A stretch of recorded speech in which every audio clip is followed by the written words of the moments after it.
Peshawar high court ने announce कर दिया है कि इलेक्शन कमीशन ऑफ पाकिस्तान ने जो सिंबल बैट का पीटीआई से दिया था, जबरदस्ती और गैर कानूनी ऑर्डर के जरिए छीना था, उस ऑर्डर को कलअदम करार दे दिया है। पीटीआई को ये इलेक्शन जीतने से कोई नहीं रोक सकेगा। देखो, ये सिर्फ बल्ले का निशान पीटीआई के लिए एक निशान नहीं है, ये पाकिस्तानी कौम की उमंगों की तर्जुमानी करने वाला निशान है। ये अवाम की बुनियादी हकूक की निशानी है और ये इस इलेक्शन को free and fair and transparent बनाने में एक स्टेप होगा आगे। इलेक्शन कमीशन ने हमें हर महाज पे डिफीट कराने की कोशिश की थी, हमसे बिल्कुल नाजायज तौर पर यह निशान रोक लिया था।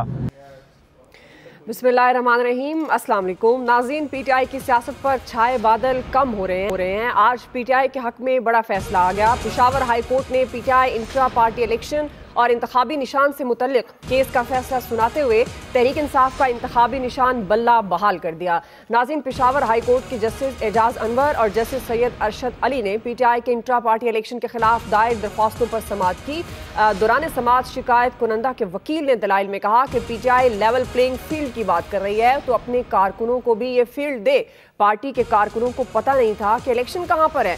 फिर एक बुलबुला उठा और इंट्रा पार्टी इलेक्शन हुआ। जस्टिस एजाज अनवर ने रिमार्क्स दिए, फिर वो बुलबुला भी फट गया। यहाँ पर भी कभी कौन तो कभी कौन लाडला बन जाता है। आप सियासी बातें ना करें, कानूनी नुक्ते पर आ जाएं। वकील ने कहा, जो पार्टी कानून के मुताबिक इंट्रा पार्टी इलेक्शन नहीं करा सकती तो उसको क्यों सपोर्ट करूं। नाज़रीन, फ्रीकैन के दलाइल के बाद अदालत ने केस का महफूज किया गया फैसला सुना दिया, जिसमें इलेक्शन कमीशन का फैसला कलअदम हुआ। चेयरमैन पीटीआई बैरिस्टर गौहर खान ने भी इस पर रिएक्शन दिया और कहा कि इलेक्शन कमीशन ने हमें हर महाज पर हराने की कोशिश की। पिशावर हाई कोर्ट ने तारीखी फैसला दे दिया। नाज़रीन, पीटीआई के वकील हैं बैरिस्टर अली जफर, जिन्होंने ये कहा कि अब पीटीआई को इलेक्शन जीतने से कोई नहीं रोक सकता। बल्ला तो इंतखाबात में प्लस हो गया, लेकिन इलेक्शन ट्राइब्यूनल ने लाहौर और मियाँ वाली से बानी पीटीआई के कागजात मुस्तरद होने के खिलाफ अपील खारिज कर दी। इसके बाद फिलहाल बानी पीटीआई आम इंतखाबात से बाहर हो गए हैं। इसी तमाम तर सूरत हाल की मुनासबत आज हमारा पहला बड़ा सवाल एक्सपर्ट्स के सामने जो होगा वो ये कि कप्तान के बगैर टीम पीटीआई इंतखाबी मैच जीत सकेगी या नहीं। पैनल का तारुफ करवा दूँ। प्रोग्राम में मेरे साथ मौजूद हैं अयाज खान साहब, आमिर इलियास राना साहब, फैसल हुसैन साहब, मोहम्मद इलियास साहब और नवीद हुसैन साहब। मैं आप सबको खुश आमदीद कहूँगी। आमिर साहब, मैं आपसे आगाज़ करूँगी। अब चूँकि एक बल्ला जब बल्ला वापस हुआ था तो तब एतजाज अहसन साहब, हमने भी अपने प्रोग्राम में इस पर बात की थी कि ये एक बहुत बड़ा डाका है, वो कह रहे थे। और वाकई एक सियासी जमात का ये जो सिंबल होता है, ज़ाहिर है वो उसकी पहचान होती है। अब कितना मुश्किल है पाकिस्तान तहरीक इंसाफ के लिए, कितना आसान है कप्तान के बगैर बल्ला मौजूद है, पीटीआई इंतखाब जीते, और ख़ास तौर पर अब इलेक्शन कमीशन के पास क्या ऑप्शंस हैं, क्या क्या ऑप्शन इस्तेमाल कर सकता है। चूँकि आपने कहा कि बल्ला मौजूद है और कप्तान के बगैर है, दो आपने फैसले दे दिए कि एक तो कप्तान नहीं है, दूसरे बल्ला मौजूद है। फिलहाल आज की सूरत हाल अभी सुप्रीम कोर्ट अभी नहीं, मैं वही बात कर रहा हूँ कि अभी इस पे सुप्रीम कोर्ट तक जाया जा सकता है। एक तो ये है कि क्या पहले जब सिंगल बेंच ने फैसला दिया था तो इलेक्शन कमीशन से नहीं कहा था वेबसाइट पे चढ़ा दें, तो नहीं हुआ, अपील हो गई थी। और अब क्या अगर ये फैसला माना जाता है तो ये क्या सिर्फ केपी तक मुंतबिक रहेगा कि केपी के बाहर बल्ला नहीं होगा और बाकी चारों हाई कोर्ट से फैसले लेने होंगे इन्हें जाके पीटीआई को? क्या ये भी सवाल हो सकता है? और क्या इस डिवीज़न बेंच के ख़िलाफ़ इलेक्शन कमीशन और वो एग्रीव्ड जो एक खातून है नौरीन और एक वो जो मशहूर मारूफ हैं अकबर एस बाबर, वो सुप्रीम कोर्ट में चले जाएंगे? क्या केस लगेगा, नहीं लगेगा? ये सवालात हैं अभी। इसी तरह जैसे खान साहब के तमाम जगह से कागज़ रिजेक्ट हो गए हैं, तो लाहौर में जो हाई कोर्ट का बड़ा बेंच है वो सुनेगा इन्हें, वो क्या फ़ैसला करेगा? एक तरफ उनकी नाअहली बहरहाल 5 साल के लिए अभी तक मौजूद है और उनका जुर्म मौजूद है और सिर्फ उनकी ज़मानत हुई है। और सुप्रीम कोर्ट ने अभी खालिद लांगू बलूचिस्तान से थे ना, जिनका अरबों रुपए का केस था, उन्होंने कहा नहीं वो नाअहली रहेगी। ठीक है, तो इसकी बुनियाद पे बुनियादी हक है किसी भी सियासी जमात का कि वो अपने इंतखाबी निशान पे लड़े। लेकिन जब हम बात करते हैं तो हमें सारी सूरत हाल का जायज़ा लेना होता है। ये जो कहानी होती है ना अखलाकी तौर पे और कानूनी तौर पे, जी बड़ी है जी, बड़ी ज़्यादती है जी, बल्ला ले लिया और इलेक्शन कमीशन पार्टी बन गया, ठीक है। लेकिन जो हकायक हैं वो ये हैं कि 9 मई भी मौजूद है, उसको बिल्कुल ना भूलें। ना ख़त्म होना है ना ख़त्म हो रहा है, डिले ज़रूर है। और आज फ़ौजी अदालतों के ऊपर आपको पता है कि वो सुप्रीम कोर्ट का जो तफसीली फ़ैसला महफूज था वो आज जारी हो गया है। और अब ये मेरा ख्याल है कि कल तक दरख्वास्त भी चली जाएगी, वरना अगले हफ्ते ये केस अब फिक्स होना है 9 मई वाला। और वहाँ तो बचत है लोगों को 2 से 3 साल की सज़ा, इससे ज़्यादा नहीं है, लेकिन इंसदाद दहशतगर्दी की अदालत जिसमें खान साहब को कल 12 मुख्तलिफ मुकदमात में पकड़ के उनकी गिरफ्तारी डाली गई है और आज 12 तफ्तीशी थानों के पहुँचे हुए थे। सिर्फ पिंडी की बात कर रहा हूँ, अभी तो वो पर्चों में लाहौर में भी हैं, गुजरांवाला में भी हैं, फैसलाबाद में भी हैं, मियांवाली में भी हैं। इश्क के इम्तिहान जिस तरह बल्ले के हैं इस तरह खान साहब के भी हैं, क्योंकि वो आज इद्दत वाला केस था, वो सलमान अकरम राजा की रिक्वेस्ट पे पीर तक चला गया और तोशा खाना में कल उन पे ऊपर फर्द जुर्म लगी है और 17 तारीख को फर्द जुर्म लगने जा रही है 190 मिलियन पाउंड में। मैं आपको ये बता रहा हूँ कि ये मामला इतने सादा नहीं है जितने सब लोग समझ रहे हैं। कईयों ने कहा है, अल्लाह करे कि वो कल जमानत पे आ जाएं, वो तो जो उनके वकील ने एक ने कहा है 15 जनवरी को शाम 7 बजे आ जाएंगे। मेरी तरफ से वो कल सुबह सुप्रीम कोर्ट से जमानत पे आ जाएं, हमारा मसला ये नहीं है। हम जब बात करते हैं हम ये कहते हैं कि जी इस वक्त ये खान साहब के लिए मुश्किलात हैं और उनकी अहलिया आज बीमार थी, वो नहीं तशरीफ़ लाई वहाँ पे इद्दत वाले केस में, जिसकी वजह से उनको ये डिले मिला है अगले पीर तक का। ये खासा टफ टाइम होगा। आज वैसे जस्टिस मज़ाहिर नकवी साहब जिन्हें लड़ना चाहिए था ये केस कादी फायज़ ईसा की तरह, बहादुरी की तरह, और उसको सुप्रीम कोर्ट में लेके जाना चाहिए था, सिर्फ जुडिशल काउंसिल से रिज़ाइन दे के गायब नहीं होना चाहिए था। वो मैं इसलिए कह रहा हूँ, ये कादी फायज़ ईसा साहब से भी मैं मुखातिब हूँ, मोहतरम चीफ जस्टिस ऑफ पाकिस्तान से, कि अगर आप जजेस की अपॉइंटमेंट के ऊपर नए रूल्स बना रहे हैं, सुप्रीम जुडिशल काउंसिल के भी बनाएं कि ये क्या तरीका है कि ब्रदर जज रिज़ाइन करे तो वो घर चला जाए। एक लाइन लगी हुई है कि आप पूछते ही नहीं, तो उनको पेंशन भी देते हैं और सब कुछ मराद भी देते हैं क्योंकि उन्होंने रिज़ाइन कर दिया। तो ये भी गलत है ना, जब आप सरकारी अफसरों को पकड़ते हैं कि नैब से प्ली बार्गेन किया तो नौकरी भी जाएगी, सब कुछ होगा और चेकिंग होगी आपकी, आपको छोड़ा नहीं जाएगा। प्ली बार्गेन का कॉन्सेप्ट खत्म किया तो सुप्रीम कोर्ट को, चूंकि कल 2:30 बजे के करीब सुप्रीम जुडिशल काउंसिल ने अपनी मीटिंग तो रखी हुई है ना, जहाँ पे ये फाइनल होना था, कल उनकी आखिरी उम्मीद मज़ाहिर नकवी साहब की टूट गई जब सुप्रीम कोर्ट के बेंच ने उन्हें स्टे नहीं दिया। फिर एजाजुल हसन साहब का वो नोट भी आ गया जो आपने और हमने सबने पढ़ लिया। तो हम इन सब चीज़ों को मिला के देखें कि जहां सहूलतकारी थी वहां पे भी प्रॉब्लम आ गया और मजीद मसाइल बढ़ रहे हैं। तो अभी चीज़ें बहुत हैं जिनमें कई चीज़ें परत दर परत खुलेंगी। सही है जी। आया सब जाहिर है 9 मई का वाक़या अगर 9 मई का अगर वाक़या देखा जाए तो वो तो जाहिर है एक बहुत बड़ा प्रॉब्लम है और पाकिस्तान तहरीक इंसाफ के लिए, बानी पीटीआई के लिए, और वो अभी उस तरह से हल भी नहीं हुआ। मामला जाहिर है उनकी फेवर में नहीं है। अब क्योंकि जब बल्ला वापस हुआ तो एक नाउमीदी नज़र आई पाकिस्तान तहरीक इंसाफ के रहनुमाओं कारकुनों में। लेकिन अब चूंकि जाहिर है पाकिस्तान तहरीक इंसाफ के बानी मौजूद नहीं होंगे इंतखाबात में, बल्ला है, तो क्या आपको लगता है कि इसके बाद भी क्या इलेक्शन कमीशन कोई ऑप्शन का इस्तेमाल कर सकता है और इंतखाबी जीत जिसको कहा जा रहा है पाकिस्तान तहरीक इंसाफ के हिस्से में आएगी? बैरिस्टर अली जफर कह रहे हैं कि अब पीटीआई को इलेक्शन जीतने से कोई नहीं रोक सकता। नहीं, इलेक्शन कमीशन के पास ऑप्शंस तो हैं। एक तो जाहिर है वो सुप्रीम कोर्ट है, सुप्रीम कोर्ट जाए क्योंकि पार्टी तो बना हुआ है इलेक्शन कमीशन, बदनीयती पे मबनी फैसला था, वो भी समझ आ रही थी क्योंकि बाकी पार्टियों ने तो बड़े शानदार अपने इंटर पार्टी इलेक्शंस कराए हुए हैं, इनको पता ही नहीं है इलेक्शंस कैसे कराते हैं। 2 दफ़ा इलेक्शन हुए, दोनों दफ़ा मुस्तरद कर दिए गए। हाँ, अगर सुप्रीम कोर्ट से भी रिलीफ ना मिले इलेक्शन कमीशन को, फिर मेरा ख्याल है उन्हें बराह रास्त पीटीआई से दरख्वास्त कर देनी चाहिए कि आपकी मेहरबानी आप बल्ले का निशान हमें वापस दे दें। सही, इसके बाद तो कोई ऑप्शन बचता नहीं है उनके पास। वो नौरीन सुना आज फिर रो रही हैं, वो बीच में बहुत मुतमईन हो गई थी, हंस रही थी, लेकिन जाहिर है मसला तो होता है। असूलन तो मैंने उस दिन भी कहा था कि इलेक्शन कमीशन को नहीं जाना चाहिए था, इलेक्शन कमीशन को पार्टी नहीं बनना चाहिए था। आपने एक पॉलिटिकल पार्टी के खिलाफ जाके आप पार्टी बन गए, वो जो 2 अग्रीव्ड लोग थे उनको जाना चाहिए था ना।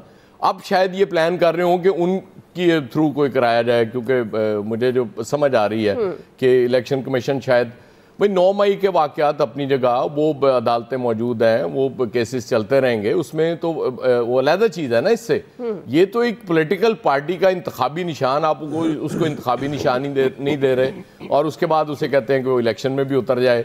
ठीक है, उसके लीडर को भी आप बाहर रखें क्योंकि 9 मई है, 9 मई में बाहर रखें। आपसे किसने कहा कि उसको आने दें? बिल्कुल आप रख लें, लेकिन एक पॉलिटिकल पार्टी को भी आप ये मौका ही नहीं दे रहे कि वो आके अपने निशान पे इलेक्शन लड़ ले। तो वो तो खैर बहरहाल वो कुछ लोगों को नाइंसाफी लगती है, कुछ लोगों को लगता है कि बड़ा ठीक है, क्योंकि इलेक्शन कमीशन पार्टी, मैं इसलिए कहता हूं कि ये सारा शोर शुरू हुआ है पीएमएलएन की तरफ से कि जी पेशावर हाई कोर्ट ने कैसे फैसला दे दिया। मेरे छोटे कायद भी बोले थे, आपको याद होगा, कराची जाके, और बाकी भी उनकी तरफ से सबसे ज्यादा आवाजें आई थी। फिर जब सिकंदर सुल्तान राजा साहब चूंकि अच्छे आदमी हैं और मैं कहता हूं ना कि वो जाहिर है PMLN के उसकी मंशा के मुताबिक ही वो चल रहे होते हैं, तो फिर जब कड़ियां मिलती हैं तो चीजें सामने आ जाती हैं। तो इसलिए बदला यकीनन मतलब नाइटमेयर होगा ये PMLN के लिए। फिर और भी मसाइल हो रहे हैं, वो लोग कागजात नामजदगी उनके मंजूर होते जा रहे हैं अपीलों में जाके, वो भी एक बड़ी गड़बड़ हो रही है PMLN के लिए, क्योंकि वो सारा कुछ PMLN के लिए क्यों हो रहा है सर? तो देखिए PMLN वर्सेस PTI है ना, पीपल्स पार्टी यहाँ पंजाब में उस तरह से मैटर नहीं करती। वो आप सिंध के हवाले से बात करें, बलूचिस्तान के हवाले से बात करें, तो फिर मैं आपकी बात मान लूंगा। जब देखिए बैकग्राउंड इस मुल्क के इलेक्शंस की कौन सी होती है, जहां सबसे ज्यादा सीटें हैं वो पंजाब है, क्योंकि पंजाब में जीतने वाली पार्टी ही मरकज में जाके हुकूमत बनाया करती है। अगरचे मेरे हिसाब से ये भी नाइंसाफी है कि वो जो कहते हैं ना लोग डिवीजन की सतह पे वो हो जाने चाहिए, इंतजामी यूनिट्स बन जाने चाहिए, ताकि फिर होता भी है, फिर इसीलिए गाली भी पंजाब को सबसे ज्यादा पड़ती है कि वो लगता है कि जी सब कुछ पंजाब ही कर रहा है। तो ये मामलात बाकी अपनी जगह है, लेकिन किसी पॉलिटिकल पार्टी से उसका इंतखाबी निशान छीनना और बदनीयती पे मबनी फैसलों से छीनना, इससे बड़ी ज्यादती हो नहीं सकती। तो PTI वाले आज तो यकीनन वो जो उनके वकला भी कह रहे थे कि जब हमें जीत से कोई नहीं हरा सकता, तो वो अब क्लेम कर सकते हैं, बिल्कुल कर सकते हैं। क्योंकि बहरहाल मैं जाते जाते अपने कायद को एक मशवरा दे दूंगा कि वो एक खातून से जो सर्वे उन्होंने कराना शुरू किए, बड़ी ख्वारी हो रही है, क्योंकि वो बेबी को शेर तो बहुत पसंद है, लेकिन मेहरबानी करें कि अच्छे लोगों से सर्वे करा लें ताकि कोई इमेज बेहतर हो जाए पार्टी। अच्छा, नाम खातून का नहीं बताएंगे? गरीदा फारूकी साहब, आप उनके वायरल हुए हुए? बिल्कुल जी, वायरल हुए। मैंने कहा शायद ये तो सहाफी हैं, जाहिर अपने ओन पे भी कर सकती हैं, अगर उनकी कोई और भी हो सकता है। सहाफी कह रही हैं, आपकी बड़ी मेहरबानी। फैसल साहब, अब इंतखाबी फतह हासिल कर लेगी PTI? आपने साफी जी नहीं, ये तो इंतखाबी फतह का तो मुझे नहीं पता कि वो हासिल करेगी नहीं करेगी, लेकिन अगर बल्ले का निशान मिलने से जो जितना इलेक्शन का जो मुतनाज़ा उसमें कुछ कमी जरूर वाकई हुई है। मिलना चाहिए था निशान, अगर नहीं मिलता तो ये बहुत बड़ी एक ज्यादती होती है। सर, ज्यादती तहरीक इंसाफ के साथ तो होती उस इलेक्शन के प्रोसेस के साथ भी ज्यादती होती, नई आने वाली हुकूमत के साथ भी जो है ना वो ज्यादती होती है, और एक बहुत सूरत-ए-हाल जो है ना वो गंभीर हो जाती है। क्योंकि इलेक्शन कमीशन ने जो इल्ज़ाम आयद किया था ना, हम ये नहीं कहते कि इलेक्शन कमीशन का इल्ज़ाम जो है वो गलत होगा, 100% दुरुस्त होगा, और लगता भी ऐसी ये दुरुस्त है, लेकिन मसला ये है कि इसी तरह सारी सियासी जमातों के जो है ना इंतखाबात होते हैं इस मुल्क के अंदर। तो ये काम अगर आप सारी सियासी पार्टियों के साथ कर रहे होते तो पता चल जाता है कि आप जो है वो गैर जानिबदार हैं, लेकिन आपकी जानिबदारी जो है मुकम्मल तौर पे इस तरह की कार्रवाई के बाद जो है वो वाज़े हो चुकी है। इस वक्त मुनासिब इलेक्शन कमीशन के लिए जो इस वक्त की सूरत हाल है, एक किरदार का मुजाहरा करना चाहिए। आप सुप्रीम कोर्ट में जाएं नहीं जाएं, पता नहीं क्यों जा रहे हैं आप। अब आपकी जो सवालात उठा रहे हैं ना कि आपकी निगरानी में इलेक्शन जो है वो नहीं हो सकते, तो उनके सवालात जो है ना वो गलत नहीं है। ये काम आपको नहीं करना चाहिए था। 9 मई का जो वाकया है ना, जिसकी बड़ी मिसाल दी जा रही है, 9 मई एक बदतरीन दिन था इस मुल्क के लिए, जब रियासत पे जो है 9 मई को हमला किया गया।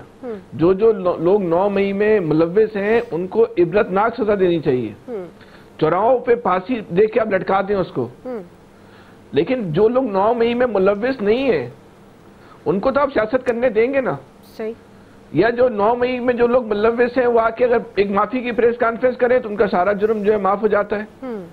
तो ये जो लोग माफी के बाद अगर किसी का 9 मई का जुर्म माफ हो रहा है तो फिर तो 9 मई जो बिल्कुल एक जेन्युइन वाकया हुआ है दहशतगर्दी का इस मुल्क के अंदर, आप उस वाकये को भी जो है ना वो मुतनाज़ा बना रहे हैं। इसमें तो कोई डिबेट नहीं है, लाइव हम सब देख रहे थे ना 9 मई को जो कुछ हो रहा था, दहशतगर्दी हो रही थी ना, पाकिस्तान के रियासती इदारों पे हमले हो रहे थे, उनकी तस्दीक की जा रही थी। लेकिन ये कौन सा 9 मई था कि जिसने माफी मांग ली आपने उसको माफ कर दिया, जिसने माफी नहीं मांगी उसको आप माफी की गुंजाइश तो दे दें? सजा मिली कोई ऐसी मिसाल? गुंजाइश तो दे दें जी। मैंने कहा माफी की गुंजाइश तो देनी चाहिए ना, दे दें। तो फिर जो लोग आज जिनके इल्जाम है वो कल माफी मांग लेंगे तो उनको भी माफ कर दिया जाएगा। फिर जिस जुर्म की माफी मांगता जाए तो फिर सबको माफ कर देना, सबको ही माफ कर दें, बड़ेपन का मुजाहरा कर दें। होना तो यही चाहिए ना। गेम ही खत्म हो जाएगा, मुल्क में बड़ा अमन हो जाएगा, सियासी इंतशार भी खत्म हो जाएगा, सियासी अबतरी भी जो है खत्म हो जाएगी। सही हो सकता है नवाज शरीफ साहब भी वापस चले जाए अगर सबको माफी दे दी तो। लेकिन बात असल में यह है कि जो इस वक्त की सूरत हाल है ना उसका तनाव नहीं खत्म हो रहा। और ये कल सुप्रीम कोर्ट में इलेक्शन कमीशन जाता है और उसके बाद भी अगर उनको बल्ले का निशान मिल गया तो फिर तो इलेक्शन कमीशन के पास एक ही रास्ता बचेगा कि इलेक्शन को जो है ना मुलतवी करा दे। उसके बाद तो फिर इलेक्शन कमीशन के पास भी कोई रास्ता नजर जाहिरी तौर पे नजर नहीं आ रहा। ठीक, हो सकता है अंदरूनी खाना इनके पास और ऑप्शन हो, हमें नहीं पता, लेकिन जाहिरी तौर पे तो कुछ नजर नहीं आ रहा कि आप फिर आपके पास एक ही रास्ता होगा। अभी कोरोना भी आ रहा है, पंजाब में सर्दी भी बहुत हो गई है, दहशतगर्दी भी हो रही है, बहुत सारे इस वक्त जेन्युइन जवाब है, करवा दें इलेक्शन मुलतवी, क्या है 2-3 साल के लिए, हमें क्या फर्क पड़ता है। वैसे भी कोई जीते कोई आ रहा है, आपको तो पता है, हमारा तो बिल्कुल एक वाज़ेह मौक़िफ़ है। सही है। लेकिन और इस वक्त तो जेन्युइन रीजन भी, कल से बड़ा कोरोना वरोना की भी खबरें बहुत ज्यादा आ रही हैं। आज चल रहे थे हम, आज हमने ये खबर तो नहीं सुनी कि पंजाब में सर्दी से बच्चे मर गए। अभी खबर चल रही थी पंजाब में सर्दी से 36 बच्चे मर गए। ये पहली दफा सुना है। इससे पहले अगर आपके इल्म में हो तो बताइएगा कि पंजाब में भी सर्दी से कई बच्चे मरे क्या? सही। बहरहाल जो सूरत-ए-हाल है इस वक्त बहुत जेन्युइन रीजन है इलेक्शन। बेहतर यही है कि इस इलेक्शन को बहुत ज्यादा मुतनाज़ा बनाने से बेहतर ये है कि मुलतवी करा के 6 महीने साल का टाइम ले लें। हो सकता है कि उस दौरान इसको निपटा दें आप तहरीक इंसाफ को, फिर ज्यादा बेहतर अंदाज में आप इलेक्शन करा सकते हैं। नवीद साहब, इलेक्शन कमीशन एक आजाद इदारा है। ठीक है फैसला नवीद साहब, इलेक्शन कमीशन एक आजाद इदारा है, बहुत आजाद, इतना आजाद है मुकम्मल आजाद हो गया। इस किस्म की जो एक तरह का तासुर उसके बारे में पैदा हुआ है, तो ये तो जाहिर है फिर इंतखाबात के बाद भी ये लकीर पीटी जाएगी जी इलेक्शन कमीशन ही आज़ाद नहीं था। अगर उसकी नहीं थी हमदर्दियाँ किसी एक सियासी जमात या 2 के साथ थी, तो फिर उस इंतखाब को किस वो पैरामीटर में आप देखेंगे? और ख़ासतौर पर पाकिस्तान तहरीक इंसाफ, आपको लगता है कि कप्तान के बगैर बल्ला होता भी है तो क्या जीत पाएगी मैच?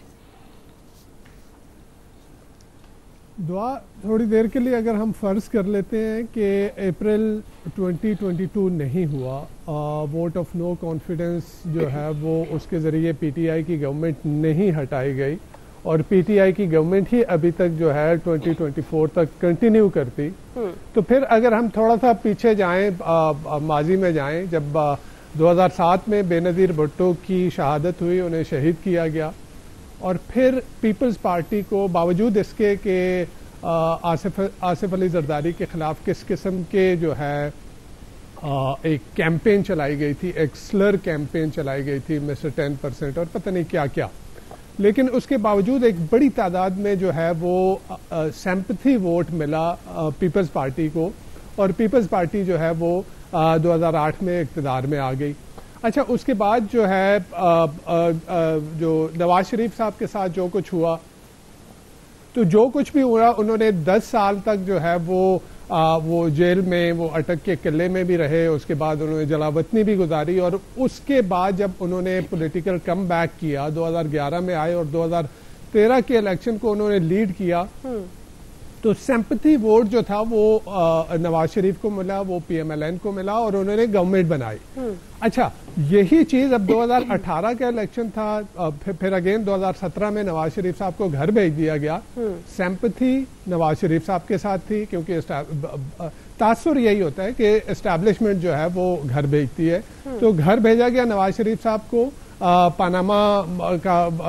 पानामा का खेल बना के और उनको घर भेजा गया। सिंपैथी उनके साथ थी, लेके आया गया पीटीआई को और पीटीआई ने 3.5 साल जिस तरह की हुकूमत की, तो नवाज शरीफ साहब का पूरा चांस था कि अगर पीटीआई 2024 तक कंटिन्यू करती तो नवाज शरीफ साहब शायद इक़्तिदार में आ जाते क्योंकि पीटीआई अपनी परफॉर्मेंस के बोझ के तले ही दबके जो है वो इलेक्शन हार जाती। सही, हमने खुद देखा, हमने खबरें जो हैं वो रिपोर्ट की कि किस तरह की माशी अशारिये थे उस दौरान, और मेरे ख्याल में जो चीज़ें थी उनको आउट ऑफ प्रोपोर्शन ब्लो किया गया मीडिया के जरिए।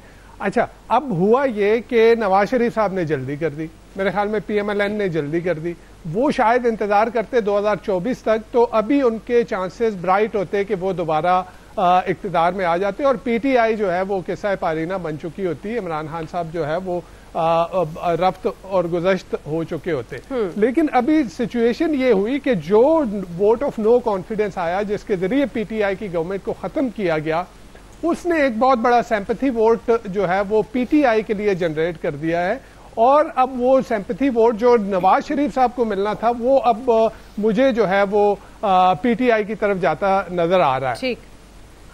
हम ये देख लें कि ग्राउंड सिचुएशन को मौलाना फजलुर रहमान साहब केपी में देख रहे हैं, खैबर पख्तूनख्वा में उनको नजर आ रहा है। इसी वजह से वो बार बार इलेक्शन को डिले करने की, मुलतवी करने की बातें कर रहे हैं। दूसरी तरफ एमल वली साहब जो है एएनपी के, वो इस तरह की बातें कर रहे हैं। फिर इधर पंजाब की तरफ देखा जाए तो यहाँ पे हमने देखा जब बल्ला जो है वो वापस किया गया पीएचसी की तरफ से, पेशावर हाई कोर्ट की तरफ से पहली दफा, तो यहाँ पे हमारे शहबाज शरीफ साहब ने जिस तरह का उस पर एतराज उठाया और जिस तरह का अटैक किया उन्होंने पेशावर हाई कोर्ट के ऊपर, उसके बाद जो है पीएमएलएन के जावेद लतीफ साहब जो है वो बार बार इसी तरह के जो है वो जो फरमाइशें आ रही हैं कि जी इस केस में अंदर कर दें, उस केस में अंदर कर दें।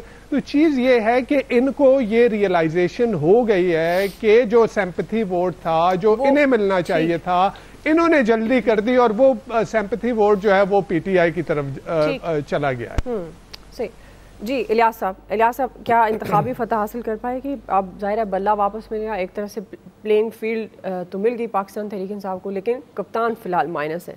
इलियास साहब देखिए, बल्ला मिल गया, कप्तान माइनस है, लेकिन असल तो ये बात है कि जो कैंडिडेट्स जो इस वक्त खुद आके उम्मीदवार जो इलेक्शन लड़ रहे हैं अपनी क्या कहते हैं, खुद अपनी मदद आपके तहत ही आके लड़ रहे हैं। कईयों को टिकट मिली भी कि नहीं मिली, लेकिन वो लड़ रहे हैं, जो आके सामने जो लड़ रहे हैं, जो पार्टी के टिकट पर लड़ना चाह रहे हैं, तो अगर उनके कागज़ नामजद हो जाते हैं, अगर मुस्तरद नहीं होते, तो फिर उनके जीतने के चांसेस देखने में आते हैं। ये तो बल्ले का निशान तो नहीं है। अगर जिसने वोट देना है तो उसको इतना शऊर है कि जी ये हमारा कैंडिडेट होगा पार्टी का, या ऐलान किया जाए, थोड़ा सा अगर स्पेस दिया जाए, इनको ब्रीदिंग स्पेस दी जाए, तो फिर उसमें ये कर सकते हैं। अगर कैंडिडेट ही नहीं खड़े होंगे तो कहाँ से इतनी सीटें लेके जीत सकेंगे या इस कंपटीशन में आ सकेंगे कि जी अपना प्राइम मिनिस्टर इलेक्ट कर सकें। अभी तो ये इस कंडीशन में ही नहीं है कि अपना प्राइम मिनिस्टर, अभी तो ये इस जंग में लड़ रहे हैं कि इनके कागजात ही मुस्तरद ना हो और नामजद हो जाएं। तो अगर नामजद हो जाते हैं तो उसमें कई खड़े हुए हैं, कई इनमें से इंडिपेंडेंट भी खड़े हुए हैं, ताकि वो कुछ जीत के बाद में कुछ सेटअप अपना कर सकें किसी। अगर इनको इधर ब्रीदिंग स्पेस मिलती तो आगे जाके इनको बड़ा एक मिलेगा, काम करने के लिए मिलेगा। ये आगे जाके पार्लियामेंट में जाके अपने उसको क्या कहते हैं, अपने उसको लेके आएंगे, बानी चेयरमैन को बाहर लाने के लिए कोशिश करेंगे, कोई काम इस तरह करेंगे, प्रेशर बिल्ड कर सकते हैं। क्योंकि इन्होंने पहले तो खुद अपने हाथ खुद काटे, इस्तीफे देखे जो बाहर आ गए, तो उसके बाद देख लें हालात क्या हैं। पंजाब इनके पास एक सेफ ग्राउंड थी, होम ग्राउंड थी, उधर भी इन्होंने करके से सारा, यहाँ वो सिचुएशन वो देख रहे थे कि बाहर के इंग्लैंड की जैसे प्रेशर क्रिएट कर सकेंगे। पाकिस्तान में ऐसे नहीं होता कि इस तरह नहीं वो कर सकते कि रिजाइन करके आ जाएं। इधर तो ऐसा नहीं होगा, इधर बड़ी मार पड़ती है और बड़ी इनके लोगों को नहीं छोड़ी जाती। तो अब ये जो सूरत हाल है कि अब इनके लिए अभी बड़ा टफ टाइम है इनके लिए। बल्ला इनको मिल जाए, इनको हॉकिया भी मिल जाए तो 3 साल कुछ नहीं होता। सही, आप समझते हैं कि बल्ले के बाद भी पाकिस्तान तहरीक इंसाफ के लिए टफ टाइम है। दीगर एक्सपर्ट्स क्या कहते हैं इस बारे में वो आपने जाना। एक ब्रेक लेते हैं जी, ब्रेक से वापस आएंगे। दूसरा बड़ा सवाल, बिलावल भुट्टो को नवाज शरीफ प्राइम मिनिस्टर बनते दिखाई नहीं दे रहे। उन्होंने एक इंटरव्यू में कहा, हम सवाल ये रखेंगे उनका इस बयान में कितना दुरुस्त बयान है, जो हमारे एक्सपर्ट्स किस तरह से देखते हैं, और क्यों बिलावल भुट्टो को नवाज शरीफ वज़ीर आज़म बनते दिखाई नहीं दे रहे। राय लेंगे ब्रेक के बाद। नाज़रीन, नून लीग नवाज शरीफ को प्राइम मिनिस्टर बनाने की तैयारी कर रही है। नवाज शरीफ की कानूनी मुश्किलात भी खत्म हो चुकी हैं। आज इलेक्शन ट्राइब्यूनल ने नवाज शरीफ के NA 130 से कागजात नामजदगी मंजूर करने के खिलाफ अपील खारिज कर दी है। अब नवाज शरीफ इंतखाबात में हिस्सा ले सकते हैं। इसके साथ ये खबरें भी आई हैं कि नवाज शरीफ ने पार्टी रहनुमाओं के जो आपस के गिले शिकवे हैं वो दूर करवा दिए और इस तरह नून लीग के लिए फ़ज़ा साजगार हो गई है। लेकिन पीपल्स पार्टी की चेयरमैन बिलावल भुट्टो को ये लगता है कि नवाज शरीफ प्राइम मिनिस्टर नहीं बन पाएंगे। उन्होंने कहा कि नवाज शरीफ का चेहरा तो उतरा हुआ है, ऐसा नहीं लग रहा कि वो वज़ीर आज़म बनेंगे। उनको यकीन होता तो वो अपनी इंतखाबी मुहिम चला रहे होते। इससे कबल नून लीग के सेनेटर मुशाहिद हुसैन ने भी नवाज शरीफ को एक बड़ा अहम मशवरा दिया था कि वो दिल बड़ा करें, वज़ीर आज़म बनने वाला चक्कर छोड़ें और सदर बन जाए। उन्होंने कहा था कि मैं नहीं चाहता नवाज शरीफ चौथी बार फिर निकाले जाएं। अब हाइब्रिड प्लस सिस्टम है जिसमें नवाज शरीफ का गुजारा नहीं हो सकता। 3 बार वज़ीर आज़म बन गए, चौथी बार कौन सा गिनीज बुक ऑफ रिकॉर्ड में लाना है। क्या मुशाहिद हुसैन का मशवरा दुरुस्त है और बिलावल को क्यों लगता है कि नवाज शरीफ वज़ीर आज़म नहीं बन सकेंगे? इसी मुनासबत से नवीद साहब, मैं आपसे आगाज़ करूँगी। ये बिलावल भुट्टो ने जो बयान दिया गया, उनको क्यों लगता है कि नवाज शरीफ वजीर आज़म नहीं बनेंगे? और मुशाहिद हुसैन भी कह रहे हैं कि उनको सदर होना चाहिए, प्राइम मिनिस्टर नहीं बनना चाहिए। आपको लगता है कि जो बिलावल कह रहे हैं कि नवाज शरीफ वजीर आज़म बनते दिखाई नहीं दे रहे, तो क्यों नहीं दिखाई दे रहे, उनको ऐसा क्यों लगा? नवीद साहब। दुआ, मेरे ख्याल में बिलावल की बातें जो हैं वो सियासी बयानबाजी से ज़्यादा नहीं है। उसकी हैसियत यही है कि सियासी बयानबाजी है, पॉलिटिकल रैटरिक है। दोनों जमातें जो हैं ये अभी 16 माह इन्होंने मिलजुल के जो है वो गवर्नमेंट की है और मुल्क को जहाँ पे ले गए, और अब आके एक दूसरे के ऊपर जो है वो उसका सारा बोझ जो है एक दूसरे पे डाल रहे हैं। बिलावल साहब जो है वो PMLN पे डाल रहे हैं और PMLN कह रही है कि जी आप बराबर के हिस्सेदार थे, आप बराबर के शरीक थे।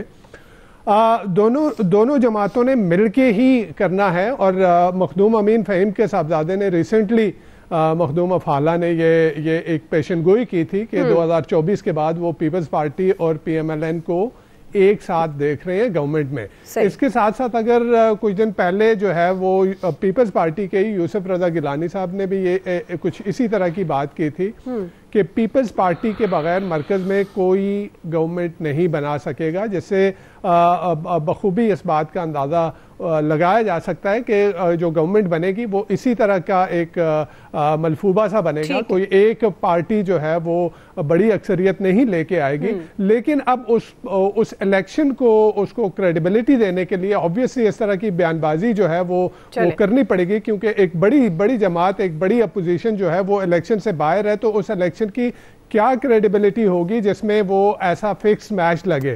तो और अगर फिक्स मैच लगेगा तो आपने अभी रिसेंटली हमने देख लिया बांग्लादेश का जो इलेक्शन हुआ, उसके बारे में US स्टेट डिपार्टमेंट के तर्जुमान ने खुद ही कहा कि ना वो फ्री था ना फेयर था। तो आई थिंक इस तरह का इलेक्शन पाकिस्तान भी अफोर्ड नहीं कर सकता। जी आमिर साहब, क्यों बिलावल भुट्टो तंज कर रहे हैं नवाज शरीफ को चेहरा उतरा? क्या आप भी समझते हैं ये सियासी बयानबाजी है जो नवीद साहब कह रहे हैं, या आपको लगता है कि उनके इस बयान के पीछे जाहिर है वो एक जो कहते हैं ना विजडम होती है पॉलिटिकल, लेकिन देखिए ना अब जो फजा साजगार है, हम बार बार कहते हैं और ये खुद भी कह चुके हैं कि लाडला प्लस हैं, वजीर आजम बनेंगे नवाज शरीफ, अब वो कह रहे हैं कि उन्हें लग नहीं रहा। उन्हें कब क्या लग जाए क्या पता लगता है, ये तो कहानी है। आपको पता है कि जब मुश्तरका इजलास में इन्होंने मरदमशुमारी की अप्रूवल दी थी, मैंने उस दिन कहा था कि अब ये तय कर लिया कि आओ अब इलेक्शन लड़ते हैं, एक दूसरे पे तनकीद करते हैं और फिर हुकूमत मिल के बनेगी। मतलब ये कोई चीज़ छुपी हुई नहीं है, मैं 10 दफ़ा कह चुका हूँ। बाकी बिलावल की बातों का वो पंजाबी में कहते हैं ना ओला, वो नवाज शरीफ अपने वर्करों और 8 फरवरी को निकाल देंगे। जो नाइटमेयर किसी के लिए अच्छा होगा, किसी के लिए बुरा होगा, वो 8 फरवरी को वोटर को ले जाने की सूरत में होगा।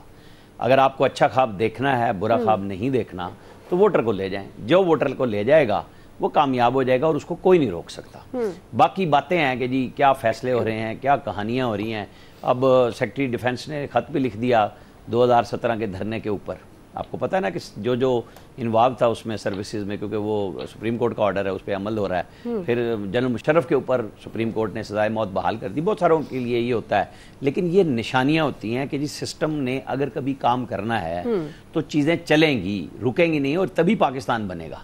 कि आपको और हमें सब चीज़ों को, हम जब कहते हैं कि ये मकाफात अमल है तो हम ये नहीं कह रहे होते थे कि ये दुरुस्त हो रहा है, लेकिन आपको ये कहना पड़ता है कि जनाब आपकी ख्वाहिशात पे जो काम 17-18 में हुआ वो अब आपके साथ हो रहा है। रिप्लिका है, उसमें थोड़ा बहुत कहीं चेंज प्रिंट में ना, वो कहते हैं ना ठप्पा थोड़ा सा इधर से उधर हो जाता है, तो वो नजर आ रहा है। आप बिल्कुल उसको भूले नहीं। सब वो काम होने हैं 13 जनवरी तक, जो कागजात की नामजदगी तक आपको नजर आएगा। आपने नहीं देखा, कल भी मैंने आपसे कहा था कि PTI के दफातर में लोग पहुंच रहे हैं कि भाई टिकटें बिक रही हैं। फिर आज उनके तर्जुमान ने कहा कि जी देखें हमें बड़े खतरात हैं, हमने अपना सियासी काम वहां से बंद कर दिया, अपने लोकल जगहों पे। भाई ये सियासी पार्टी है या क्या है? ये पहले लोगों के कंधों पे चढ़ के आई थी, अब भी उन्हीं कंधों की तलाश जारी है। लेकिन एक बहस जरूर है कि जो बातें हो रही है ना, हमें सब चीजों को क्लियर करना चाहिए कि मिस्टर 10% 90s में था खिताब, सही है जी, बाद में कुछ और हो गया था। ये बात ध्यान में रखिएगा। नई चीजें पुरानी के साथ मिलाएं और फिर नयों को, पुरानी को नया ना कर दें, वो वहीं रहेगा। मैच इसी तरह है कि मिसाके जमहूरियत के बाद इनकी लड़ाई नहीं होनी। लाडले को लाया था, वो अपने लाने वालों के गले पड़ गया, और अब देख लें जी अयाज साहब। नहीं, वो बाद में 100% हो गया था, वो ठीक कह रहे हैं। देखिए बिलावल, मैं तो बिल्कुल बिलावल की बात पे 200% यकीन कर रहा हूँ, वो ठीक कह रहे हैं। उसकी वजह जब वो देखते हैं प्राइम मिनिस्टर हाउस की तरफ तो उन्हें वहां नवाज शरीफ नजर नहीं आते। वो खुद को देख रहे होते हैं कि मैं मतलब वो प्राइम मिनिस्टर हाउस में बैठा हुआ हूँ, तो इसलिए वो तो ठीक कह रहे हैं। अब जो तनकीद का मौका कायद ने खुद दिया है, क्योंकि ये इलेक्शन कैंपेन उनको बहुत पहले शुरू कर देनी चाहिए थी, क्योंकि पीपल्स पार्टी इलेक्शन कैंपेन बहुत पहले शुरू कर चुकी है। ये कायद भी अगर उनकी पार्टी भी अगर कर देती ना, वो बेसिकली अभी तक टिकटों के मामले में भी बहुत बुरी तरह फंसे हुए हैं, क्योंकि बहुत से लोगों ने उस वक्त सपोर्ट दी थी, वो काम आए थे मुनासिब वक्त पे और उनसे वादे किए गए थे। अब कितने वादे तोड़ेंगे? आपने तोड़ने तो हैं, जाहिर है, जहां जहां आपको लगेगा कि बहुत ज्यादा बर्डन हो गया हमारे ऊपर, वहां वादा तोड़ना पड़ेगा। लेकिन इस तरह इतने वादे आप नहीं तोड़ सकते कि बाद में मसाइल पैदा हो जाएं। इसलिए सबसे बड़ी गड़बड़ हो रही है इस वक्त।